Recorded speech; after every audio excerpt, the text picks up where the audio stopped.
We wouldn't have a podcast without the guests. The magic for us really is the service user or the relative or the patient advocates that come on the podcast that we talk to.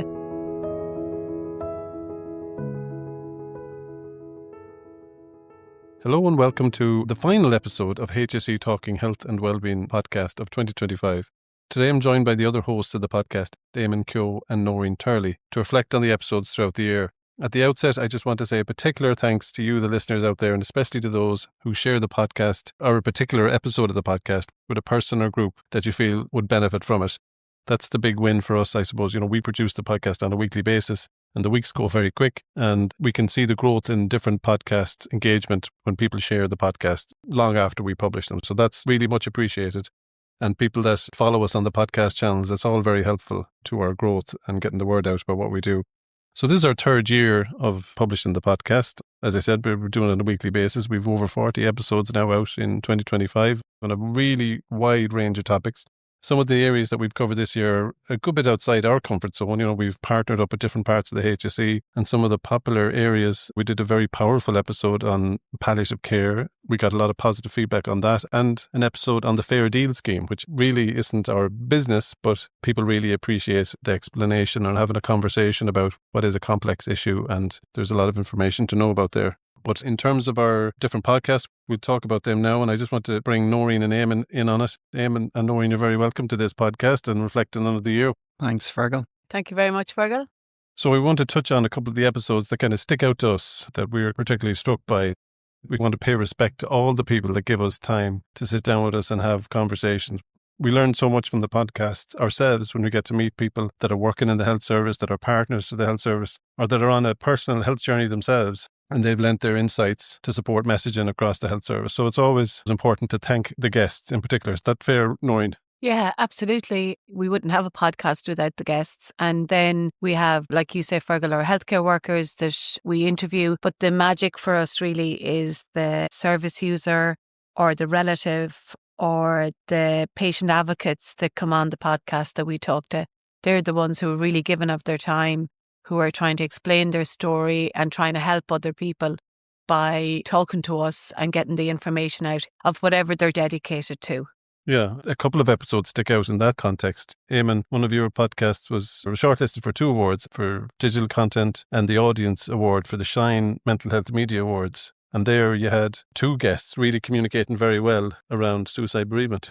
Yeah, and that was with Fiona Toomey and Ollie Skean, who's the HSE Suicide Bereavement Coordinator. I have to say that was a very insightful but also difficult episode, really, just to talk about. And I wanted to make sure we did it justice and give the time to, particularly for Fiona Toomey, who so graciously shared her story and also told us about her journey in terms of dealing with suicide bereavement and setting up HUG, which is an organisation to help people cope with suicide bereavement. But I suppose the thing that struck me on that episode was just Fiona's description about dealing with suicide bereavement and the effect that it can have. And she likened it to the explosion of a grenade going off and just dealing with the shrapnel and how it affects so many people. We're going to listen to a clip of that now. Yeah, that was very powerful. Let's hear from Fiona.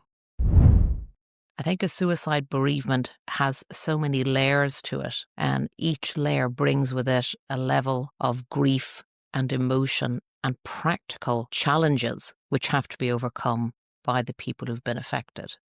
I liken it to when a grenade explodes, that those closest to the blast carry the most damage, but it extends out. It's not this gentle ripple in a pond that people speak about. It's shrapnel wounds that are carried by many people right out through the blast zone, that 135 people. Yeah. That powerful voice reminds me of another powerful voice we actually recorded on the same day around organ donation, Noreen. Yeah, that podcast on organ donation was a really good one as well. And we spoke to Dr. Catherine Motherway and Olivia Farrell. And Olivia Farrell's daughter, Lauren, had died. And Olivia was in a position that she could give permission for Lauren's organs to be donated. And she spoke about the comfort and peace that it gave her knowing that Lauren's organs were donated. On the day, she brought a photograph of Lauren with her. And as we were sitting there doing the podcast, you really felt that Lauren was in the room with you.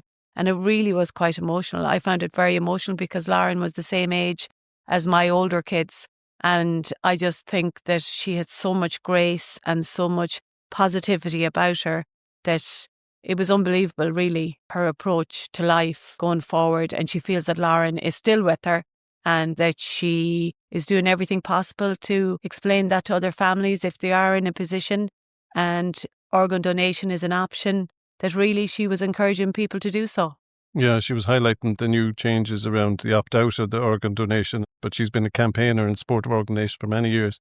But as you said there, you couldn't be listening to that podcast and not get it really strongly, the message, it was from the heart. That's one of the things for me, though. Again, I know we mentioned it, I think probably last year, but the willingness of people to come on and share their story like that, and just the bravery is the right word, but certainly just, as you said, the grace and the inspiration of it as well, just hearing people who are facing traumatic experiences and can come through it and do something positive. Yeah, they're so graceful and so honest and so authentic when they arrive, and they just want to help other people in whatever way they can. Yeah, the authenticity reminds me of that episode you did earlier in the year with John Wall. What he says, you'll get, he's been a massive patient advocate, and he came on to talk about patient partnership and how that's working and changing. And he's definitely a massive campaigner, not just for change in the health service, but for the use of the patient voice, Oh, absolutely. He's a long-time campaigner, and he is now working with the Midwest on the whole patient partnership, and he's really trying to foster collaboration and a whole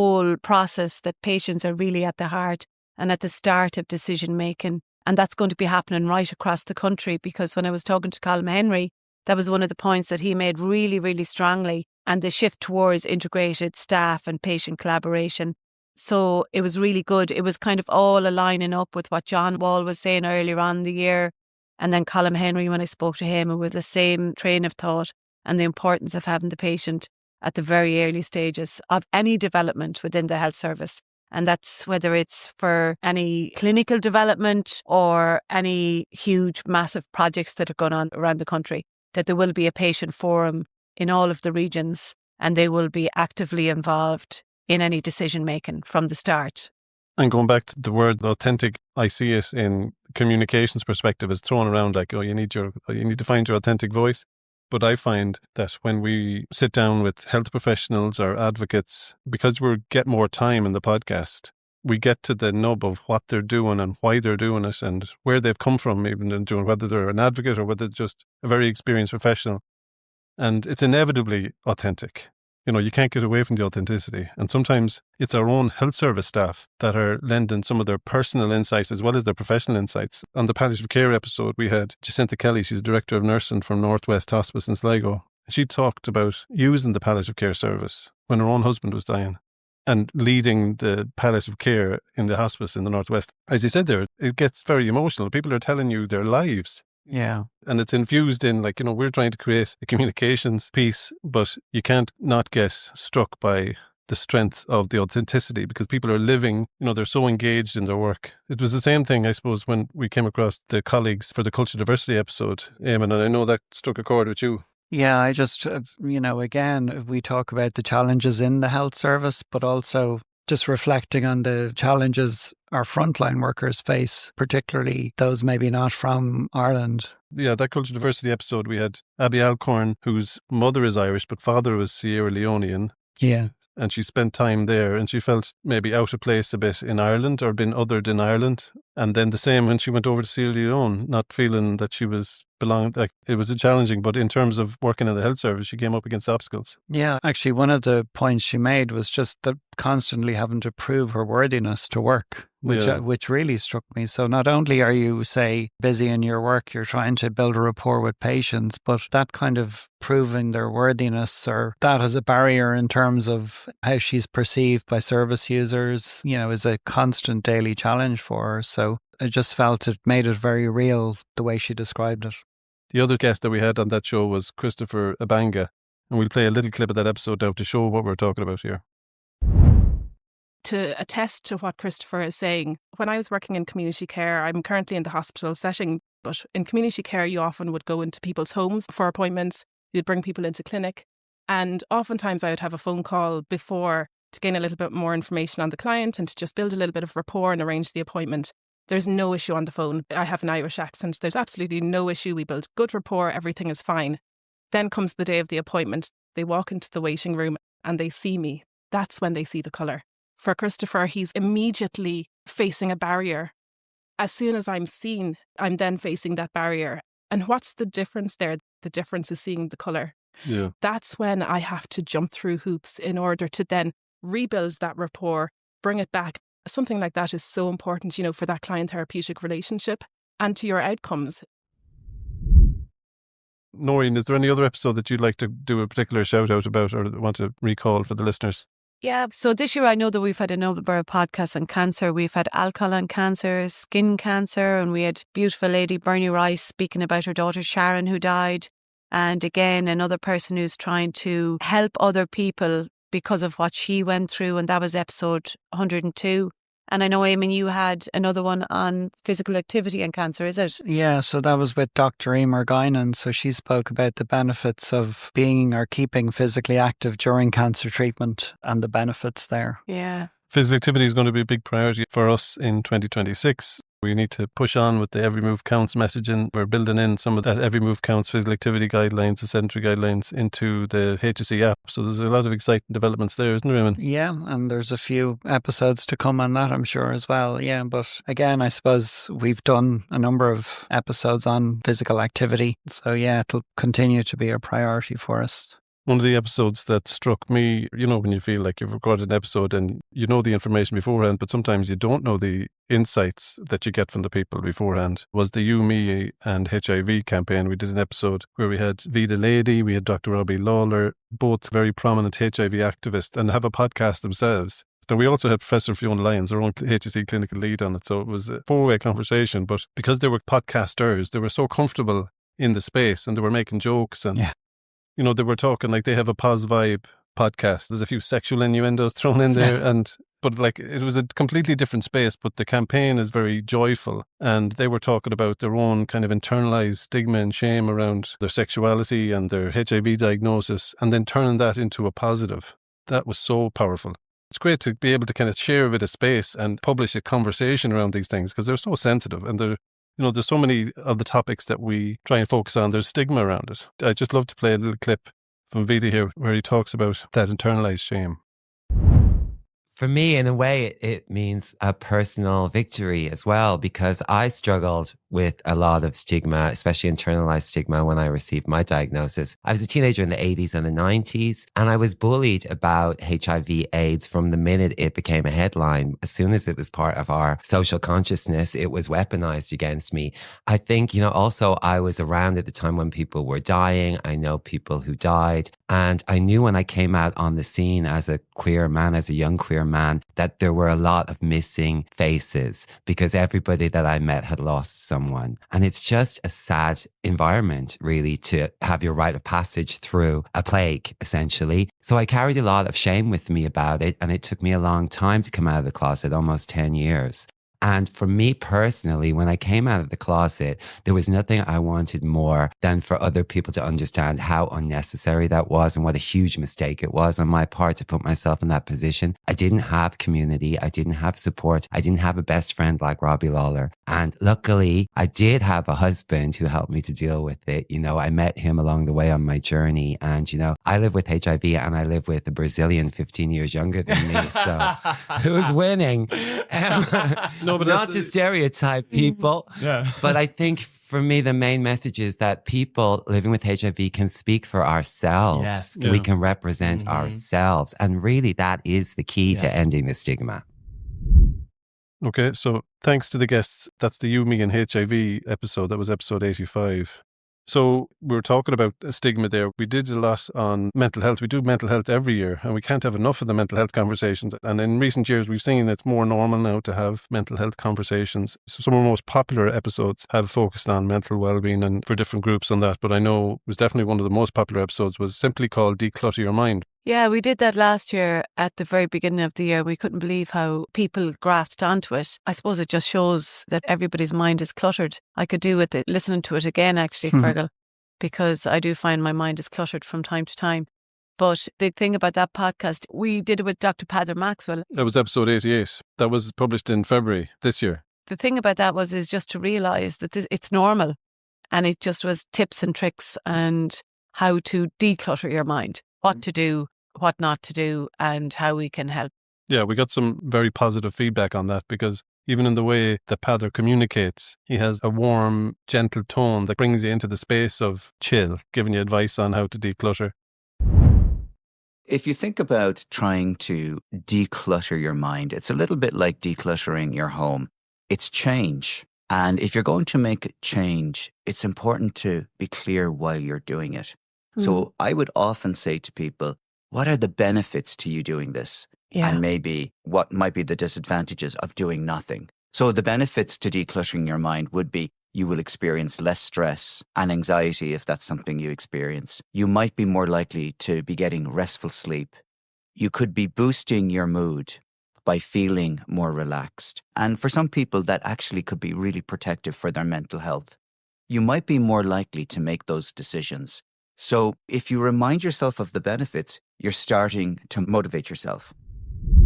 I would definitely recommend that episode, Declutter Your Mind. It speaks to how we put titles on these episodes, that people just look at them in a glance and say, is that something for me or not? And sometimes I think the titles are, we put a lot of thought into trying to get the right titles. But that was very simple and people latched onto it in big numbers. So thanks for that. The other one then was the one that we did on managing parenting stress when you're talking about mental health.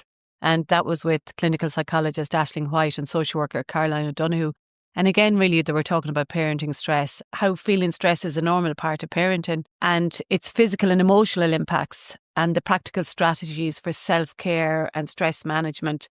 And they really were talking about self-compassion, open communication, and all of these things we know as parents that we should do. But do we really do them? They were just saying to us how important it really was. Because if we took some self-care, then we're going to be better parents. And it all makes sense, but it's very difficult as a parent to do it. And we all know that, but it really is. And following on from that, we have Balance in Stress, which is a big program that we launched this year. And that focuses on, again, tips and tricks on how to balance your stress in all different situations. Like I say, we'll have another episode on that in January and February. Yeah, you should, if people are following the HSE or the YourMentalHealth.ie social pages on Facebook or on Instagram or wherever you get your information, you may see some promotion of the Balance and Stress program, and Noreen and colleagues in HSE Communications are planning a number of weeks of promotion of that campaign. And if you want to find out any more about balance and stress, or you want to get some resources on us, you can contact us as always at healthandwellbeing.communications@hse.ie. But Balance and Stress is a program, it's a 6-part video program on the HSE website that we'd encourage you to check out. But we will be doing more podcasts on it, get more information into the granular elements that are included in it around anxiety and so on. That's one of the things, just reflecting on this year as well. Just it's great to see those episodes. And I know from a healthcare perspective that there's just as much emphasis now put on mental health as physical health. But it's nice to see that reflected in the episodes that we've done. And I think when you look across the spectrum, Noreen talked about parents. Fergal, you did a lovely one as well around teen anxiety. And having children myself, I thought that was very, very useful and very poignant. Yeah, the teenage anxiety, every parent is going to have to deal with it. And it's always interesting, and I think it's useful, yourself and Noreen and myself, like you're in the space, you're chatting about parenting, and all of a sudden your own emotions come up about your own kids. And you can't help but saying, I kind of know what you're talking about there. I have experienced some of that. You might find it a bit repetitive if you listen to all our podcasts that we're kind of reflecting on our own stuff, but it's very difficult not to be drawn into the space. You're making it relatable, and we're trying to make it relatable to the listeners as well. But the other thing is, Fergal, it goes back to being your authentic self. And I think us as hosts need to be our authentic self in a lot of the podcasts because our guests are generous enough to do so with us. So I think that's what we bring to it. We bring our experience, we bring our life experience. And I think as time goes on, you realise that it's okay to be your authentic self in the podcast when you're asking, because if the person you're interviewing is giving a little bit, you need to give a little bit back to them. It's hard for them to just sit there and speak and tell and spill and tell their story. Yeah. So I think you need to try and just be generous and kind to them. And I think, in a way, not talking about specifics, but that they know that you're in it with them. Yeah. You are being your authentic self. Yeah, my sister, who works in guidance counselling in secondary school, was telling me recently, she said, I love that episode that you did with that teenagers with anxiety. She said, I shared that with the guidance counselling network, that I thought everybody would find that useful. And she said, I could hear you talking about your own kids, and I could hear the psychologist and the occupational therapist that we had on talking about real life examples where they were working with parents and their own experiences of parenting as well. So you're bringing all that to the table and mixing it around and trying to get good evidence-based actions to recommend. Yeah. And I think when you're in the thick of it, speaking as a parent now, not as a host, but I think your guest described the fight, flight or freeze scenario where you're just, you're anxious and you're trying to cope.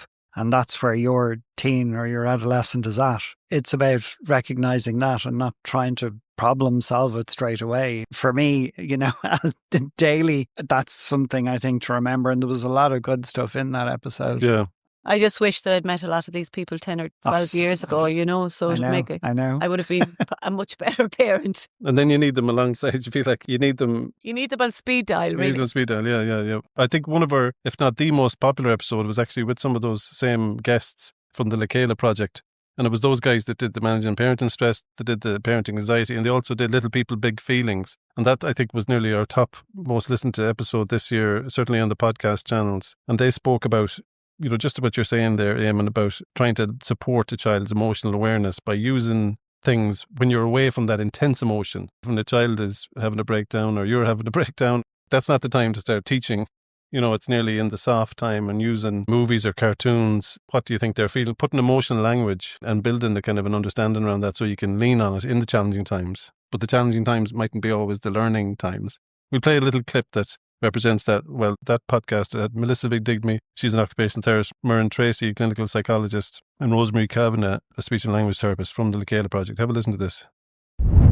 For this age group, so visuals are a really important thing to think about. So as well as having the little chats and the conversation and keeping your language really nice and simple, remember you're trying to match the level that they're at in terms of their own communication skills. And a side point, I suppose, that, lots of children are entering school with delays in terms of their development of communication. So they're, maybe even a little bit further behind in terms of how you might talk with them about their emotions. So we need to really think about that. But using pictures, using videos, showing them, I think you mentioned someone, has a picture depicting lots of emotions. So having visual aids to help you through these conversations can be really helpful. Looking at pictures on the phone, watching movies like Inside Out, where there's a really vivid depictions of kind of the emotions and what they feel like in the young person's body. So those can be really helpful kind of catalysts for having the conversations, I suppose.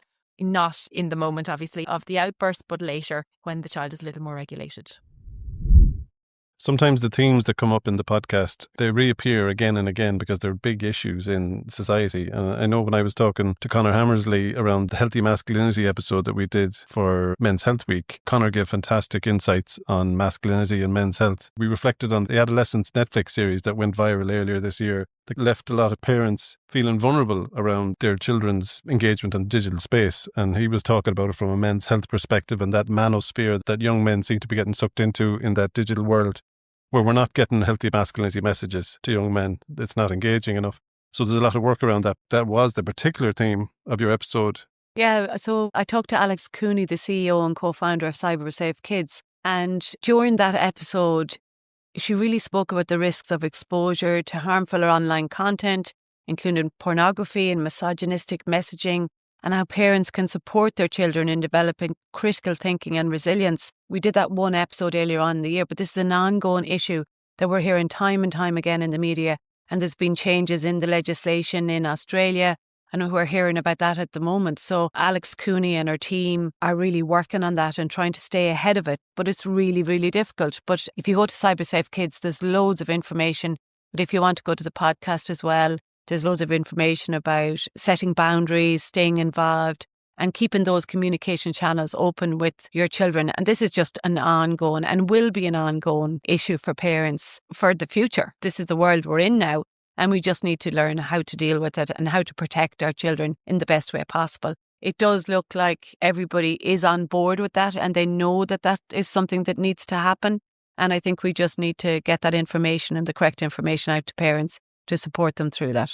That episode is called, as Noreen said, Their Parenting in the Digital World. It's episode 96. We published it back in April. But as Noreen says, this is an evolving space, and hopefully there'll be more legislation around having age limitations on phone usage in digital space. As you said there as well, I definitely second that point. This is the reality we're in now. Yeah. And parents have to kind of upskill. We need to know more about this. Take responsibility. You have to. Yeah. I mean, from your kids having phones at 7 and 8 years of age for their, at different times of the year. And I think as parents, we have to take that responsibility. It's too difficult for them. The world, it's too difficult. You need to take control of that for the children. Yeah. I mean, we're talking about this since last year. I was just looking back there. I mean, Fergal, you did an episode last year on screen time and young people. And in the year that's in it, I have to say it's episode 6, 7. Really? Yeah. Oh, yeah. I'm not really sure. I know that means something, Eamon. I don't think anybody knows what it means, but you have to say it. Well 6, done, Eamon. I didn't think we'd be at that Well done, level. Eamon. Got a joke. Popular culture infused into the podcast.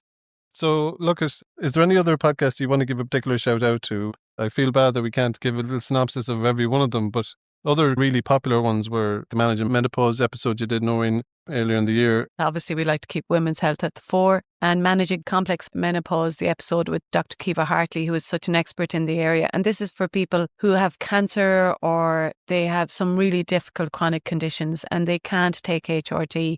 And there is support out there for people like that. So they need to just reach out and get that support. Another one we did on breastfeeding for young mothers and the importance of getting actively involved with your local breastfeeding experts early in the process, really when you're pregnant, before you have your baby, so you're well prepared. And we can't mention everybody on this episode, but it's just to say there is help out there for all of these different topics. And there's so much information on HSE.ie or mychild.ie if you want to find out some information in relation to children. Yeah, I suppose for me, one episode I would like to, I mean, we've talked about young people, we've talked about parents, we've talked about, lots of different topics. But for me, there was one episode as well that stood out this year, and that was around elder abuse. And that was with Tim Hanley and Teresa Cronin from the HSE Safeguarding Office. And Tim talked about the importance of staying connected with our elderly community, as isolation can lead to some elderly people being more vulnerable or open to abuse. And there's a lot of good information stories that the guys shared in that episode. I think we'll have a clip of it now. And there are some really good initiatives like the likes of Active Retirement Ireland and others, Mointon Tira. There are organisations out there. It's finding the match to the person. But we know that there are opportunities, and finding a way to stay connected is really important. So we should all be thinking about that as we approach our older years, how I stay connected. Yeah. Thanks for that. So that was from the elder abuse episode, and we have an episode coming up in January or February around loneliness that hits on some of those themes as well.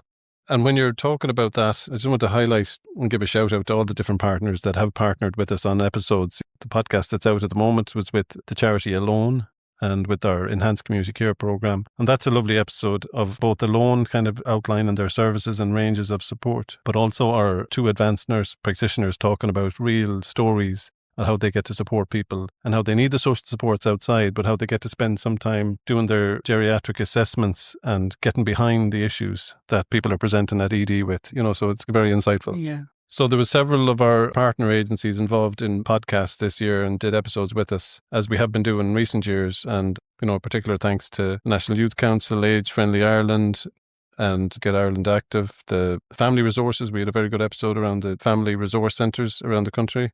And Eamon, I know you did one with... Yeah, I did 2 episodes that come to mind. One with Katie Dillon Keane from the HSE, but Jenny Brannigan from Park Run talked to us about how Park Run has grown in popularity over the years. And Louise Burke from Sport Ireland spoke to me about Getting Ireland Active and the role that the local sports partnerships play in promoting physical activity across different communities. So that's it. That's a wrap for 2025. As I said at the outset, we really appreciate the support you give us in terms of listening and sharing the episodes. As you see, maybe a colleague or a friend or a family member would get use. We cover a really wide range of topics. Your support is essential, and we really appreciate that and hope we can have that into 2026.